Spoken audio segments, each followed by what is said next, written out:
Hello students, welcome to शिक्षा यंत्र। कैसे हैं आप लोग? उम्मीद करता हूँ अच्छे होंगे आप लोग। अभी तक हम लोगों ने जो पढ़ लिया है अपनी 11th की अकाउंटिंग के इन सेशंस में, वो आपके सामने दिख रहा होगा स्क्रीन पर। कॉन्सेप्ट्स एंड एजम्पशंस हमने लास्ट सेशन में, लास्ट वीडियो में किए थे।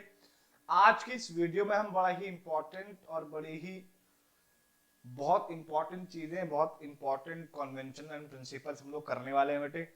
और बहुत जरूरी है आपके एग्जाम पॉइंट ऑफ व्यू से भी, और आपको पता भी होना चाहिए अकाउंटिंग में, क्योंकि बहुत मायने रखती है बेटे। क्या क्या है कन्वेंशनल प्रिंसिपल? बताया था मैंने आपको। प्रिंसिपल्स क्या होते हैं? सिद्धांत जिनके बगैर अकाउंटिंग एक ढांचा है, ढांचे को एक कवर देने के लिए, यानी कि इनके बिना अकाउंटिंग करना मतलब कुछ भी करना है। आप अपनी मर्जी से कुछ भी नहीं कर सकते। ये प्रिंसिपल्स आपको बताएंगे कि आपको क्या चीज कैसे फॉलो करनी है, क्या प्रिंसिपल उस पर सिद्धांत लागू होंगे किसी भी अकाउंटिंग में, किसी भी ट्रीटमेंट में। पहला क्या है बेटे? डुअल एस्पेक्ट, या इसको डुअलिटी भी बोलते हैं। Duality, duality concept, duality aspect, dual aspect या डुअलिटी कॉन्सेप्ट। डुअल मतलब डबल। डुअल मींस क्या है बेटे? डबल।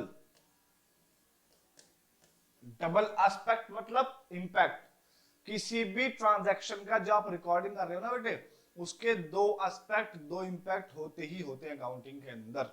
कैसे? जैसे कि मान लीजिए आपने गुड्स खरीदे। गुड्स क्या होते हैं बेटे? माल।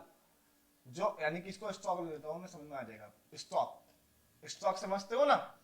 जो स्टॉक आप सेल करने वाले हो, खरीदोगे ना पहले, तो वो स्टॉक आपने परचेज किया। परचेज करने पर क्या होगा? स्टॉक क्या है? आएगा, कम, ये आएगा। और इसके बदले में आप क्या दोगे बेटे? कैश। ये क्या होगा? गो, ये जाएगा। तो स्टॉक आया एंड कैश गया। बताओ ये दो इफेक्ट, दो इंपैक्ट है कि नहीं? ट्रांजैक्शन एक है, क्या है? गुड्स परचेज्ड या स्टॉक परचेज्ड। इफेक्ट क्या हो रहे हैं बेटे? दो। कैश कम हुआ, स्टॉक बढ़ गया। कैश गया और स्टॉक आया। इसको अगर हम उल्टा कर दें, गुड्स या स्टॉक सोल्ड, हमने स्टॉक बेच दिया तो स्टॉक गया और कैश बदले में आएगा, कम। समझ रहे हो? तो यार sorry, that means dual aspect ये बताता है कि हर ट्रांजैक्शन के दो इफेक्ट होते हैं और दोनों आपको रिकॉर्ड करने होते हैं।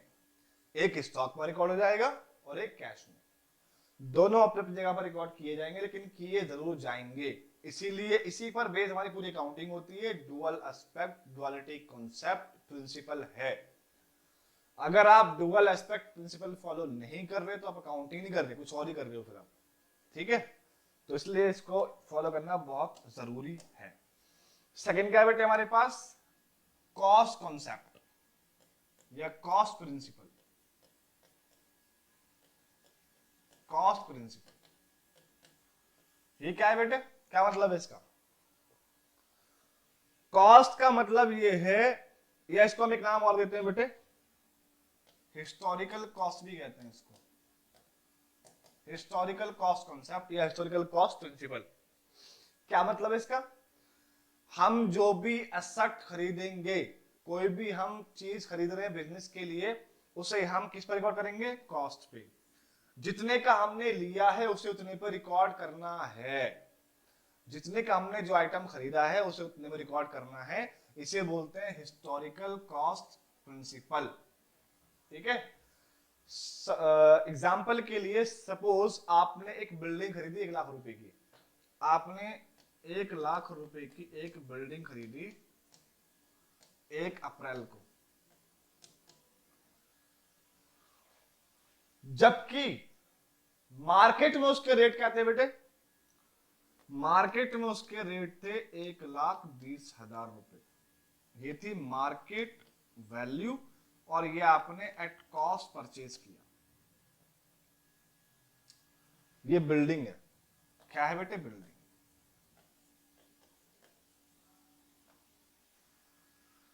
तो हिस्टोरिकल कॉस्ट कॉन्सेप्ट ये कहता है बेटे कि आप अगर रिकॉर्ड करेंगे तो 1 लाख रुपए से करेंगे। क्यों? आपने कितनी खरीदी है? 1 लाख की।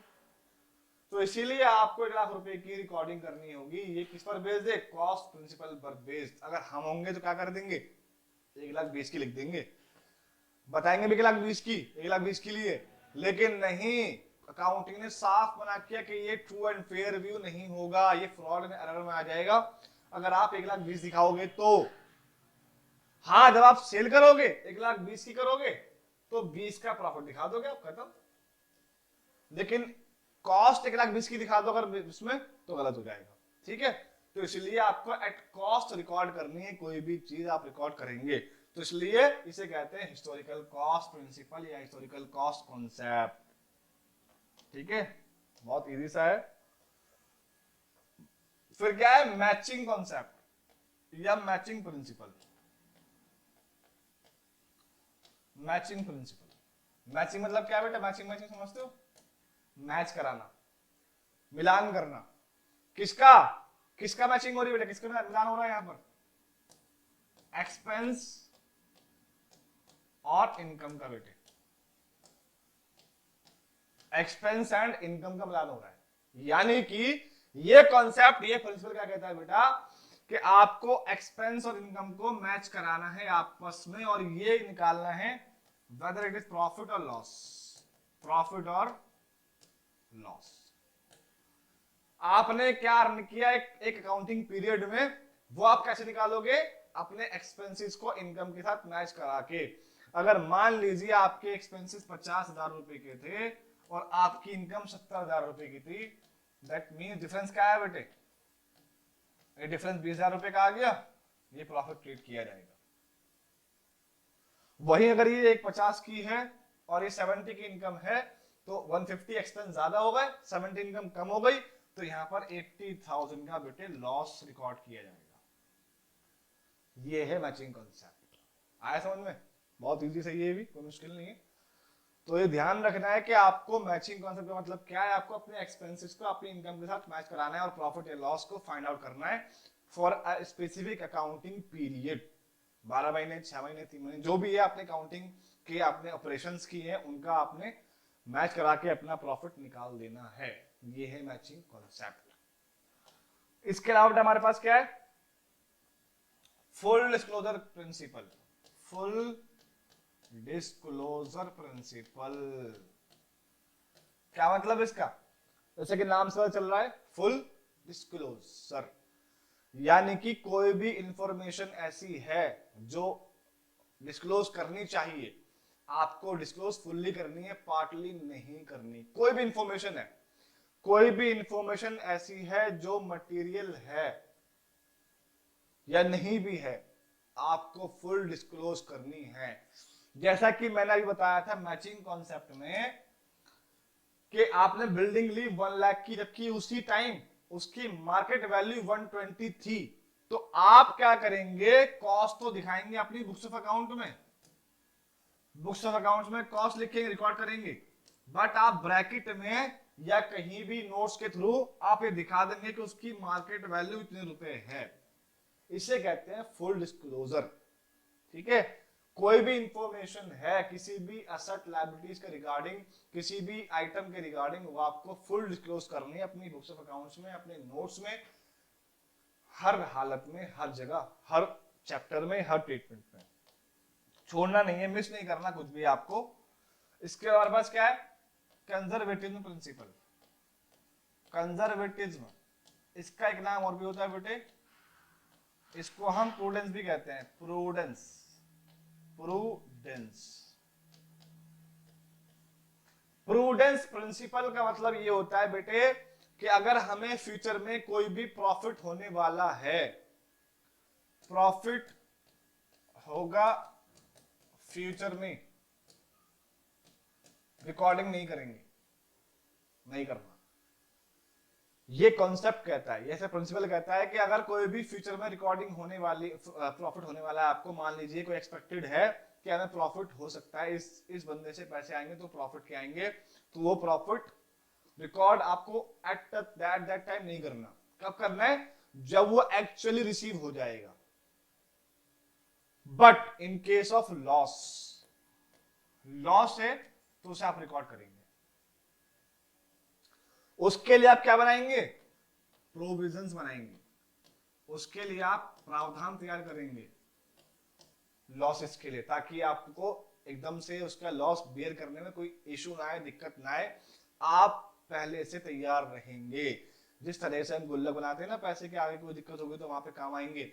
सिमिलरली यहां पर हम लोग प्रोविजंस बनाते हैं ऐसे लॉसेस से, फ्यूचर में होने वाले लॉसेस से बचने के लिए, ताकि वहां पर ये पैसा काम आएगा। समझ रहे हो? तो ये इसे कहते हैं हम प्रोविजन। इसी को कहते हैं प्रूडेंस कॉन्सेप्ट या फिर कंजर्वेटिव कॉन्सेप्ट, जहां पर हम लोग प्रॉफिट्स को रिकॉर्ड नहीं करते फ्यूचर वाले, लॉस को रिकॉर्ड कर लेते हैं as a provision, as a reserve. Reserve भी कह सकते हैं इसको। ठीक है, डिटेल्स में चैप्टर आएगा, उसमें हम पढ़ेंगे प्रोविजन एंड रिजर्व्स का क्या क्या होते हैं। ठीक है, इसके अलावा हमारे पास क्या है? मटीरियलिटी कॉन्सेप्ट या प्रिंसिपल। मटीरियलिटी, इसका मतलब भी वही है, यहां पे था कि आपको हर चीज फुल डिस्क्लोज करनी है, छोड़ना कुछ भी नहीं है। यहां पर भी यही है कि जो भी चीज मटेरियल रखती है, जो भी चीज इंपॉर्टेंस रखती है अपने आप में, उसे आपको बुक्स में शो करना है, बुक्स में दिखाना चाहिए। आपको उसे स्किप या छोटा मोटा मानकर स्किप नहीं करना चाहिए, उसको रिकॉर्ड करना चाहिए। ठीक है, हर ट्रांजेक्शन को। इसके अलावा हमारे पास क्या है बेटे? कंसिस्टेंसी। कंसिस्टेंसी का मतलब क्या है?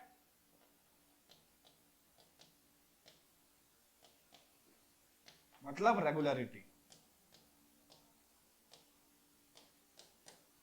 आपकी अकाउंटिंग पॉलिसीज में, मेथड्स में, टेक्निक्स में रेगुलरिटी, परसिस्टेंस, कंसिस्टेंसी होनी चाहिए, ताकि वो एनुअली, यानी कि हर 6 महीने में चेंज हो रही है पॉलिसीज, अकाउंटिंग मेथड चेंज हो रहे हैं, है ना? ऐसा नहीं होना चाहिए।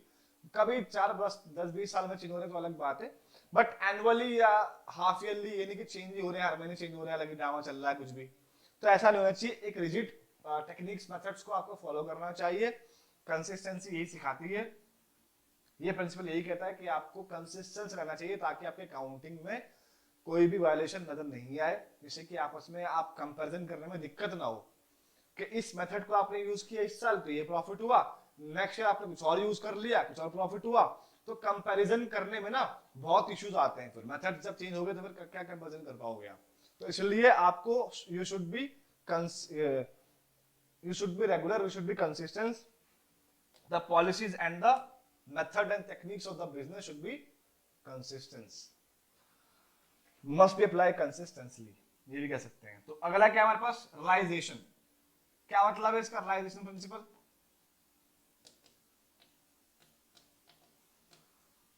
रियलाइज का मतलब बेटा होता है, दूसरी अगर मैं आसान शब्द में कहूं तो सेल। मतलब क्या है कि जो आप सेल कर रहे हैं ना, जो आप क्योंकि आपका मेन सोर्स ऑफ इनकम क्या होगा? यहाँ पर सेल्स होगी। आप जो सेल कर रहे हैं वो आपके मेन सोर्स ऑफ इनकम है, वो ऑपरेशन है, वो ऑपरेटिंग सेल है। उस सेल को हम क्या बोल रहे हैं? रियलाइजेशन बोल रहे हैं, रियलाइज बोल रहे हैं। वो रियलाइजेशन आपको जिस वक्त हो गई वहां रिकॉर्ड कर देनी है। जैसे ही कोई भी अमाउंट रियलाइज हो गया, वो सिर्फ सेल भी नहीं हो सकती, वो इनकम भी हो सकती है।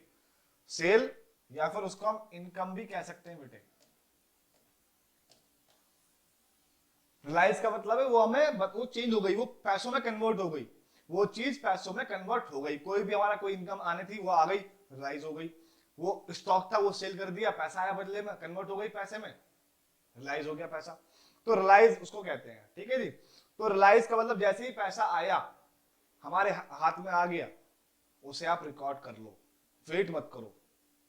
ठीक है, ये कहता है हमारा रियलाइजेशन कॉन्सेप्ट। लास्ट हमारे पास क्या है? Accrual concept. एक्रूवल, एक्रू का मतलब होता है ड्यू। ड्यू मींस उधार। ड्यू मींस क्या बेटे? लिख देता हूं मैं यहां पर, उधार। यानी कि वो ट्रांजैक्शंस, वो ट्रांजैक्शन जो आपकी अभी ड्यू है, अभी हुई नहीं है लेकिन होनी थी। सपोज इस मंथ हमें एम्प्लॉयज की सैलरी पे करनी थी बट आपने पे नहीं करी, तो ट्रांजैक्शन होनी थी बट नहीं हुई, उसे हम ड्यू कहेंगे। वो सैलरी उधार हो गई एम्प्लॉयज की हमारे ऊपर, देनी तो है, तो उसे ऐसा नहीं है कि जब हम पे करेंगे तभी रिकॉर्ड करेंगे, नहीं। एक्रूवल कॉन्सेप्ट कहता है कि अगर आपको पे करनी थी, आज वो ड्यू हो चुकी है, तो आज उसको आप पे करेंगे, आप उसको रिकॉर्ड करेंगे, उसकी एंट्री डालेंगे आप, भले आपने पेमेंट नहीं करी अभी, अभी आप उसको रिकॉर्ड करेंगे, ठीक है। तो ये कहता है एक्रूवल कॉन्सेप्ट। कोई इनकम है, वो अक्रू थी, उधार ड्यू थी आपकी किसी बंदे पर, किसी से मिलनी थी, आपको नहीं मिली, मिलेगी, वो रिकॉर्ड आपको आज करनी है, चाहे 2 दिन बाद मिले, चाहे 1 हफ्ते बाद मिले, चाहे महीने बाद, चाहे साल बाद मिले, बट रिकॉर्ड करनी है आपको। इसे कहते हैं अक्रूवल कॉन्सेप्ट या अक्रूवल प्रिंसिपल। यानी कि कोई भी इनकम या तो रियलाइज हो जाए,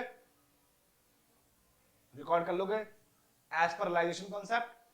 अगर वो रियलाइज नहीं हो रही है, एक्रू है, ड्यू हो गई है, अभी पैसा नहीं आया है बट पैसा मिलना चाहिए था, आज मिल जाना चाहिए था लेकिन मिला नहीं है, तो आज के हिसाब से रियलाइज तो हुई नहीं है, तो वो तो लगेगा नहीं कॉन्सेप्ट, बट एक्रू हो गई है, तो एक्रू हो गई तो रिकॉर्ड कर दो। बट अगर मान लीजिए पैसा कल मिलना था, पैसा मिलना कल है, बात आज की हुई है बट नहीं मिला, तो वो अक्रू नहीं हुआ है, रियलाइज तो हुआ ही नहीं क्योंकि पैसा नहीं मिला, और एक्रू भी नहीं हुआ क्योंकि अभी डेट फाइनल नहीं थी आज की, कल की डेट है ना, तो जब कल डेट आ जाएगी तब अक्रू होगा, तब हम रिकॉर्ड कर लेंगे, चाहे मिले या नहीं मिले। मिल गया तब रिकॉर्ड कर लेंगे, नहीं मिले तब रिकॉर्ड कर लेंगे। सपोज करो किसी एम्प्लॉय, किसी कंपनी में, एक्स एक कंपनी है, और वो अपने एम्प्लॉयज की जो सैलरी है वो हर महीने 7 तारीख को देती है, तो 6 तारीख को हम रिकॉर्ड नहीं कर सकते, ना रिलेशन के हिसाब से ना एक्रूवल के हिसाब से। जब 7 तारीख आ जाएगी, मानो 7 को सैलरी नहीं दी गई, तो रियलाइज तो हुई नहीं, बट वो क्या हो गई, अक्रू जरूर हो गई, यानी ड्यू हो गई। 7 तारीख आ गई और आज सैलरी देनी बनती थी, हमने नहीं दी, दे देते तो रियलाइजेशन में आ जाती, रिकॉर्ड हो जाता, बट अक्रूवल में आ गई क्योंकि वो अभी हमने रियलाइज नहीं की, दी नहीं है सैलरी, दैट मींस वो अभी अक्रू है, और अक्रू के हिसाब से 7 तारीख को वो रिकॉर्ड कर लेंगे उसको। ये है हमारा अक्रूवल कॉन्सेप्ट, अक्रूवल प्रिंसिपल। तो बच्चों ये थे हमारे कॉन्सेप्ट्स, कन्वेंशंस, यानी कि assumptions ऑन प्रिंसिपल्स, बहुत इंपॉर्टेंट है एग्जाम पॉइंट ऑफ व्यू से। 4 से 6 मार्क्स का क्वेश्चन हमेशा बनता है, फर्स्ट सेमेस्टर में भी एंड सेकंड सेमेस्टर में भी। जरूर पढ़ के जाना, अच्छे से पढ़ लेना और समझाया मैंने देख लेना, कोई भी डाउट हो कमेंट कर सकते हो। मिलते हैं नेक्स्ट वीडियो में कुछ नई चीजों के साथ, तब तक के लिए थैंक यू।